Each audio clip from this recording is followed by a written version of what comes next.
우리는 사사기 13장부터 시작되었던 긴 삼손의 이야기의 마지막 결론 부분에 다다랐습니다. 우리가 지금까지 살펴본 대로 삼손의 삶은 더러웠고 오늘 읽은 대로 삼손의 죽음은 참으로 비참하다라는 것을 보게 됩니다. 그러나 우리의 시각과 달리 하나님은 또다시 삼손을 이렇게 평가하시는데 계속해서 살펴보는데 히브리서 11장 32절을 한번 볼까요? 내가 무슨 말을 더하리요? 이제 사사 시대의 믿음의 사람들, 하나님이 인정하셨던 사람들의 이름이 네 명이 등장하는데 기드온, 바락, 그리고 누가 나옵니까? 삼손이 나옵니다. 우리가 지금까지 13장부터 지금까지 그의 죽음까지 살피면서 그의 삶은 계속해서 죄에 빠지는 더러운 삶이었고 오늘 그의 죽음은 참으로 비참함에도 불구하고 하나님은 삼손을 인정하시는 사람이다. 내가 인정하는 사람이다라고 말씀하시고 그는 믿음의 사람이다라고 말씀하고 계십니다. 그래서 우리는 오늘 이 삼손의 이야기를 마무리 지으면서 왜 삼손이 믿음의 사람이며 하나님의 인정을 받는지 몇 가지를 살펴보려고 합니다. 그 첫 번째는요. 삼손에게 징계가 있기 때문에 그렇다라는 것을 우리는 보게 됩니다. 우리가 흔히 어떤 사람이 하나님께 인정을 받는 사람이고 저 사람이 믿음의 사람이다라고 할 때 우리는 그 사람이 가진 축복을 가지고서 그것을 가늠하려는 경향이 있습니다. 저 사람이 축복을 가지고 있으니까 하나님께서 인정하셨나 보다. 그리고 저 사람이 축복을 가지고 있는 거 보니까 저 사람은 참 믿음이 좋은 사람인가 보다라고 그 사람이 가지고 있는 축복을 가지고서 그 사람이 믿음의 사람이다라고 말하려는 경향이 있다라는 것이죠. 그러나 그것 또한 축복 또한 저 사람이 하나님이 인정하시는 믿음의 사람이구나라는 것을 보여주는 증거이기도 하지만 또 하나 또 다른 종류의 증거가 있는데 그것이 바로 무엇이냐면 그 사람의 삶 속에 징계가 있는가 하는 것입니다. 오늘 우리는 범죄한 삼손을 하나님께서 버리지 않으셨다. 그냥 내버려 두시지 않으셨다라는 것을 보게 됩니다. 그리고요. 범죄한 삼손에게 어떠한 지적도 없이 바로 그의 삶을 끝내버리시는 그냥 죽여버리시는 그래서 그냥 내버려 두시지도 않고 그냥 죽여서 끝내시지도 않고 그에게 무엇을 주시는 것을 보게 됩니까? 그 삶에 징계를 주시는 것을 보게 됩니다. 그래서 하나님은 범죄한 삼손을 징계하셨다라는 것을 보게 되고 오늘 20절 말씀을 보시면 먼저 들릴라가 이르되 삼손이여 블레셋 사람이 당신에게 들이닥쳤느니라 하니 삼손이 잠을 깨며 이르기를 내가 전과 같이 나가서 몸을 떨치리라 하였으나 읽습니다. 시작. 여호와께서 이미 자기를 떠나신 줄을 깨닫지 못하였더라. 여호와께서 그를 떠나셨다라고 말합니다. 그러니까 그 순간 그가 무엇을 잃었습니까? 사실 하나님은 범죄한 삼손에게 징계하셔서 힘을 빼앗겼다. 힘을 잃어버렸다라는 것을 보게 되고 그 힘, 삼손의 힘은 머리카락에 있었던 것이 아니라 그와 함께하고 계셨던 하나님의 권위 아래 있었던 그 삼손에게 함께하고 계셨던 하나님이 그의 힘의 근원이었죠. 근데 하나님께서는 범죄한 삼손을 징계하셔서 그의 힘을 잃어버리게 하셨고 결국은 하나님과의 깊은 관계, 하나님의 임재하심, 다윗도 범죄하였을 때에 이것은 하나님이 그냥 아예 완전히 떠나셨다라는 것이 아니라 징계하셨다라는 것을 의미하죠. 그래서 나에게서 성신을 거두지 말라고 다윗이 말했던 것처럼 잠시 동안 하나님의 얼굴을 돌리시는 거예요. 그를 향한 따스한 임재를 거두시는 것이죠. 그래서 하나님은 그의 힘을 잃어버리게 하셨고 결국은 하나님과의 따스한 관계 이러한 것들을 잃어버리는 징계를 하셨다라는 것을 보게 됩니다. 그리고 이어지는 21절에 보면 또한 하나님은 그에게 블레셋 사람들이 그를 붙잡아 어떻게 했습니까? 눈을 빼버렸다라고 말합니다. 하나님은 그의 눈, 끊임없이 육체의 정욕을 따라 살게 만들었던 최초 근원이 되는 눈을 뽑으심으로써 징계하셨다라는 것을 보게 되고 그는 또한 힘을 잃었고 이번에는 빛을 잃었다라는 것을 보게 됩니다. 하나님의 백성들이 육체의 정욕에 빠졌을 때 하나님은 우리가 가지고 있었던 영적인 힘을 모두 잃게 만드시고 또한 하나님께서 징계하셔서 우리가 빛을 잃게 만드셨다라는 것을 보게 됩니다. 그리고 21절은요. 또 계속해서 이렇게 말씀하고 있는데 21절을 계속해서 볼까요? 눈을 뺐고 그리고 가사에 내려가 놋줄로 어떻게 했다고요? 매고 하나님 또 무엇을 잃게 하셨습니까? 자유를 잃게 하셨다라는 것을 보게 됩니다. 육체의 정욕에 빠진 삼손이 힘을 잃었고 그리고 빛을 잃었고 이번에는 마음대로 다니던 그래서 끊임없이 포도밭으로 내려가고 포도원으로 내려가고 가사로 내려가고 블레셋으로 내려가고 내려가던 그의 자유를 빼앗아 버리셔서 놋줄로 메었고 그리고 또 이번에는 그에게 옥에서 뭘 하게 하셨다라고 말하고 있습니까? 맷돌을 돌리게 하였더라. 그는 사명도 잃어버렸다라는 것을 보게 됩니다. 그가 원해서 하였든 원하지 않았든 간에 삼손의 삶 속에 나타났던 것은 하나님께서 블레셋으로부터 이스라엘을 건지기 시작하시는 사사였고, 삼손은 끊임없이 그의 행동 모두가 다 블레셋과 싸우는 사명을 감당하는 사실, 그런 삶이었습니다. 그러나 이제 삼손은 더 이상 그러한 사명도 감당하지 못한 채 그 옥에서 맷돌을 돌리고 있는 사명도 잃어버린 자가 되었고, 최종적으로는 25절을 한번 읽어볼까요? 25절 읽어보겠습니다. 시작. 그들의 마음이 즐거울 때에 이르되 삼손을 불러다가 우리를 위하여 제주를 부리게 하자 하고 옥에서 삼손을 불러내매 삼손이 그들을 위하여 제주를 부리니라. 이제 삼손은 그렇게 영광스럽고 블레셋 사람들이 함부로 건들 수 없었던 하나님의 영광을 가지고 있었던 자였는데, 이제는 블레셋 사람들 앞에서 제주를 부리면서 세상의 조롱거리가 되어버리고 세상의 비난거리가 되어버린, 영광을 잃어버린 자가 되었다라는 것을 보게 됩니다. 이것은 블레셋이 강했기 때문이 아니라 하나님이 삼손을 징계하셨기 때문에 그렇습니다. 그래서 하나님은 힘을 잃어버리고 하나님과의 관계를 상실하고 눈을 빼어서, 마음대로 범죄하게 만들었던 눈을 빼어서 더 이상 빛을 보지 못하게 만드셨고, 그가 마음대로 움직이던 자유도 빼앗으셨고, 그가 하던 사명도 빼앗겼고, 결국은 영광도 잃어버린 이 모든 것들이 블레셋의 신 다곤이 그에게 준 고통이 아니라 하나님 아버지께서 자기의 아들을 버리지 않으신 징계였다라는 것을 보게 되고, 우리가 하나님이 말씀하시는 삼손이 하나님이 인정하시는 믿음의 사람인 이유는 바로 그가 축복만 가지고 있었던 자가 아니라 아버지의 징계도 가지고 있기 때문에 그가 하나님이 인정하시는 믿음의 사람이다라는 것을 보게 되는 것입니다. 그리고 오늘 본문을 마무리하면서 왜 하나님은 삼손을 그 믿음의 영광스러운 그 장에다가 올려놓으시는가?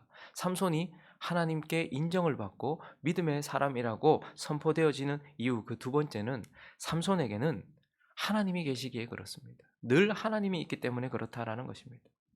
우리는 어떤 한 사람이 하나님께 인정을 받고 저 사람이 믿음의 사람이다라는 것을 그가 보여주는 행위, 그리고 그가 보여주는 변화, 이런 것들로 확인하려고 해요. 아, 저 사람이 믿음의 사람인 이유는 그가 이런 행동을 하기 때문에, 하나님의 말씀에 순종하는 행동, 그리고 하나님의 말씀을 따라 변화되는 변화. 그래서 이 사람을 보면서 와, 저 사람 저런 거룩한 삶을 사는 거 보니 믿음의 사람이구나. 야, 1년 전과 2년 전과 또 10년 전과 비교해 봤을 때 저 사람 참 많은 변화를 가져왔어. 그러니 저 사람 참 믿음의 사람이야. 우리는 그래서 그 사람이 보여주는 행동이나 행위, 혹은 그 사람이 보여주는 변화를 보고서 아, 저 사람 하나님이 인정하시는 믿음의 사람이구나라고 그렇게 생각하려는 경향이 있습니다. 그러나 하나님은 우리에게 말씀하십니다. 삼손을 통해서 저 사람이 하나님이 인정하시는 믿음의 사람인 이유는 그 사람이 보여주는 행위가 아니고 그 사람에게 함께 하시는 하나님 때문이고, 하나님이 그 사람에게 하시는 행위 때문에 아, 저 사람 믿음의 사람이구나라는 것을 보게 된다라는 것입니다. 우리가 삼손이 믿음의 사람인 이유는 그의 행위 때문이 아니고 그의 변화 때문이 아니라 그와 함께 하시는 하나님 때문이고, 그에게 하나님이 하시는 행위 때문이라는 것을 그의 삶의 처음부터 끝까지 다 볼 수 있어요. 그래서 먼저 우리 13장 5절을 가보시면, 보라, 내가 임신하여 아들을 낳으리니 그의 머리 위에 삭도를 내지 말라. 이 아이는 태에서 나음으로부터 하나님께 바쳐진 나실인이 됨이라. 그가 블레셋 사람의 손에서 이스라엘을 구원하기 시작하리라 하시니, 우리는 삼손이 우리 눈에 등장하기도 전에, 삼손이 시작하기도 전에 그의 삶 속에 누가 계신 것을 봅니까? 하나님이 계시다라는 것을 보게 돼요. 그래서 삼손은 하나님이 선택하신 사람이다. 그의 삶의 시작도 전에 하나님이 계신 인생이다라는 것을 보게 됩니다. 그리고 조금 지나서 13장 24절과 25절을 보면 이제 그의 삶의 시작점에 그 여인이 아들을 낳았어요. 이제 삼손이 시작됩니다. 그의 삶이 시작돼요. 그런데 그의 이름을 삼손이라 하고, 작은 태양, 진정한 태양이신 하나님을 닮은 어둠을 물리칠 작은 태양으로 삼손의 삶이 시작되는데, 이 아이가 자라매 여호와께서 그에게 뭘 주셨다고요? 복을 주셨다. 그리고 25절에는 보니까 소라와 에스다올 사이 마하네단에서 여호와의 영이 그를 움직이기 시작하셨다. 삼손의 시작에 누가 계십니까? 하나님이 계세요. 그래서 하나님이 주신 복이 삼손에게 있어요. 그리고요, 하나님이 주신 영이 삼손에게 있다라는 것을 보게 됩니다. 그리고요, 좀 더 지나면 우리가 삼손의 삶 속에 계속해서 삼손은 범죄하던 더러운 삶이었어요. 내려가던 삶이었어요. 그러나 14장 5절과 6절을 보시면 삼손이 그의 부모와 함께 딥나에 내려가 계속해서 저 깊은 육체의 정욕으로 빠져들어가고 있어요. 내려가고 있어요. 내려가고 있어요. 포도원으로 가고 있어요. 포도주도 독주도 마셔서는 안 되는 그가 포도원에 이른즉, 그런데 그곳에서 그의 생명을 위협하는 일이 생겼습니다. 젊은 사자가 그를 보고 소리 지르는지라. 그런데 그때 어떻게 합니까? 여호와의 영이 삼손에게 강하게 임하시. 삼손이 범죄하던 그 길 위에도, 삼손이 내려가고 있던 그 길 위에도 사실 하나님은 삼손과 함께 계셨다라는 것을 우리는 보게 되고, 그래서 삼손을 보호하신 분이 아니라 삼손이 가지고 있는 은사, 그것이 아니라 보호하신 분은 하나님이셨다. 그러니 삼손이 범죄하는 상황 가운데서도 하나님은 삼손 곁에 계셨다라는 것을 우리는 보게 됩니다. 그리고요, 15장으로 넘어가 보면 삼손이 죽음 앞에 서서 부르짖고 있는 상황이 등장하죠. 18절과 19절을 보시면 삼손이 라맛 레이에서 큰 성공을 거두었어요. 두 더미를 쌓았어요. 그런데 그에게 참을 수 없는 목마름이 찾아왔고 부르짖어 이르되, 주여, 주께서 종의 손을 통하여서 이 큰 구원을 베푸셨사오나 내가 이제 목말라 죽어서 할례 받지 못한 자들의 손에 떨어지겠나이다. 죽음 앞에 서 있었던, 큰 고통 가운데 있었던, 부르짖음 가운데 있었던 그에게 19절에 보니까요, 하나님이 레이에서 한 우묵한 곳을 터뜨리시는 것을 봐요. 그러니까 삼손은 그의 삶의 시작도 하기 전에 하나님이 계셨고, 그의 삶의 시작에 하나님이 계셨고, 그리고 그가 범죄하던 그 길 위에도 하나님이 계셨고, 그리고 그가 부르짖는 이 상황 속에서도 하나님이 계셨다라는 것을 보게 돼요. 자, 그런데 오늘 본문을 볼까요? 이제 삼손은 완전히 무너져 버렸습니다. 하나님이 그의 인생에 징계를 내리셨고 그는 완전히 무너져 버렸어요. 그러나 오늘 22절을 한번 보십시오. 의미심장한 말씀이죠. 읽습니다. 시작. 그의 머리털이 밀린 후에 다시 자라기 시작. 머리털이 밀렸다라는 것은 하나님과의 관계가 끊어졌다라는 것을 말해요. 그러나 그 머리털이 다시 자라기 시작한다는 것은 하나님이 무너진 삼손의 삶 가운데 어떻게 해요? 여전히 계시다라는 것을 우리는 보게 되는 것입니다. 그리고요, 오늘 28절을 한번 보십시오.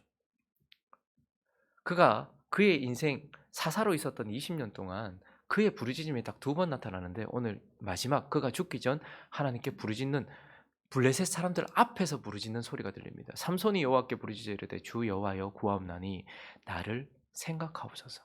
하나님이여 구하옵나니 이번만 나를 강하게 하사 나의 두 눈을 뺀 블레셋 사람에게 원수를 단번에 갚게 하옵소서 하고, 삼손이 여호와께 부르짖어 이르되 뭐라고 말합니까?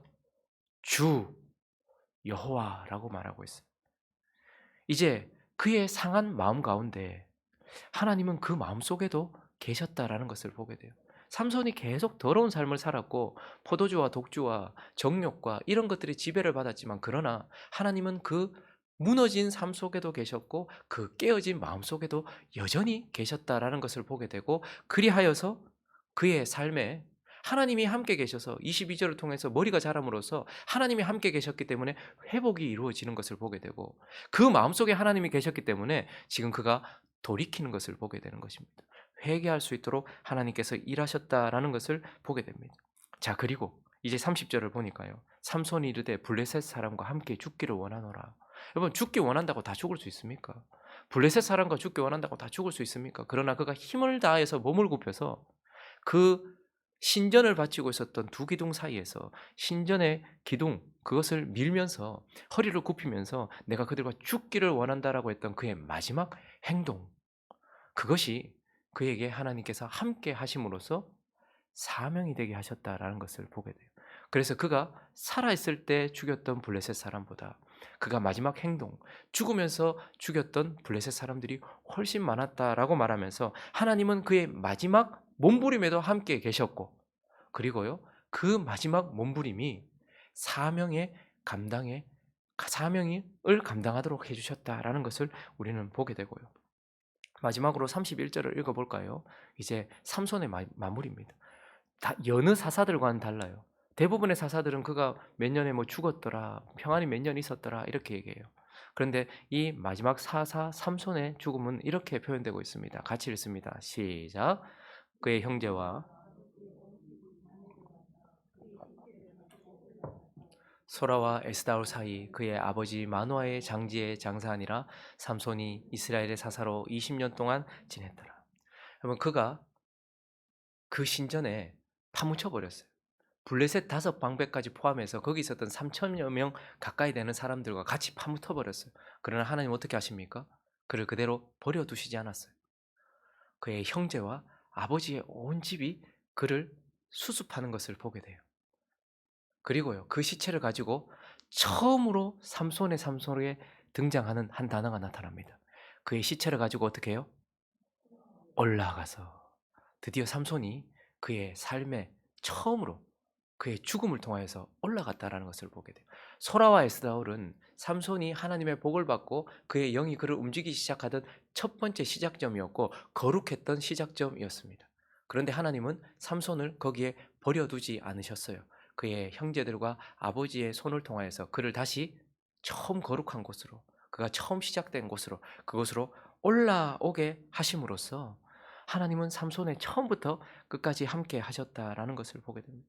하나님은 삼손이 시작되기 전부터 그와 함께 하셔서 그를 선택하셨고, 하나님은 그가 시작할 때에도 그의 삶의 시작점에도 함께 하셔서 그에게 복을 주시고 성령을 허락해 주셨고, 그가 범죄할 때에도 하나님은 그를 보호해 주셨고, 그가 부르짖을 때에도 그와 함께 하시면서 그에게 도우심이 되어 주셨고, 그가 완전히 무너진 그곳에서도 하나님을 함께 하심으로써 그를 회복시켜 주셨고, 그의 깨어진 심령 가운데도 하나님이 함께 하셔서 그를 돌이키고 회개하게 하셨고, 그가 마지막 몸부림을 치던 그때도 하나님이 함께 하셔서 그것이 사명이 되게 하셨으며, 그가 죽었을 때에도 버리지 않고 그를 올라오게 하심으로써 삼손의 삶 전체에 우리는 그의 행위나 그의 변화에는 그 어떤 것도 찾을 수 없었지만, 그러나 그의 삶 전체 하나님이 계셨고 하나님의 행위를 보았을 때 삼손은 하나님이 인정하시는 믿음의 사람이다라는 것을 우리는 보게 되는 것입니다. 말씀을 정리하겠습니다. 이제 우리는 삼손의 이야기, 마지막 사사 삼손의 이야기를 마무리하면서 중요한 2가지 교훈을 기억해야 합니다. 아, 삼손 그래 믿음의 사람이었구나라고 정리하는 것이 아니라, 무엇이 꿀보다 달며 무엇이 사자보다 강하겠느냐라고 조롱하며 다시 질문했던, 사사 삼손이 질문했던 수수께끼에 답을 하면서 그들이 다시 질문했던, 무엇이 꿀보다 달며 무엇이 사자보다 강하겠느냐라는 그 질문에 들릴라, 육체의 정욕이다라는 정확한 정답을 가지고서, 아, 우리가 들릴라의 무릎에 누워서 퍼질러 있으면 안 되겠구나라는 것을 다시 한번 기억해야 합니다. 육체의 정욕이 달콤해 보이지만 얼마나 무서운지를 다시 한번 삼손의 이야기를 마무리하면서 기억하는 저와 여러분 되시기를 예수 그리스도 이름으로 축원합니다. 그러나 또 마지막, 우리가 그러면 육체의 정욕을 어떻게 이길 수 있는가? 오늘 이 마무리 장면에서 사실 힌트하는 부분이 있습니다. 다시 30절을 보시면, 우리가 살펴봤던 30절을 보시면요, 삼손의 마지막 장면에서 삼손이 이렇게 말합니다. 삼손이 이르되 블레셋 사람과 함께 죽기를 원하노라. 블레셋은 육체의 정욕을 상징한다고 얘기했죠. 그런데 삼손이 처음으로 그들과 함께 죽었을 때에 삼손이 늘 육체의 정욕으로 내려가고 내려가던 인생이 어떻게 됩니까? 올라갔다라는 것을 보게 돼요. 그러므로 육체의 정욕을 이길 힘은 어디에 있다는 거예요? 죽음밖에 없다는 거예요. 그러니 우리가 우리의 힘으로 육체의 정욕을 이기려고 한다든지 훈련을 통해서 승리하려고 하는 것이 아니라, 육체의 정욕은 오직 죽음으로만 승리한다는 거예요. 그래서 우리에게 십자가가 그렇게 중요하다는 것을 깨달아야 됩니다. 십자가에서 나의 정과 욕심을 함께 못 받고 내가 십자가에서 육체의 정욕과 함께 죽었다라는 그 믿음이면 우리가 올라간다라는 것.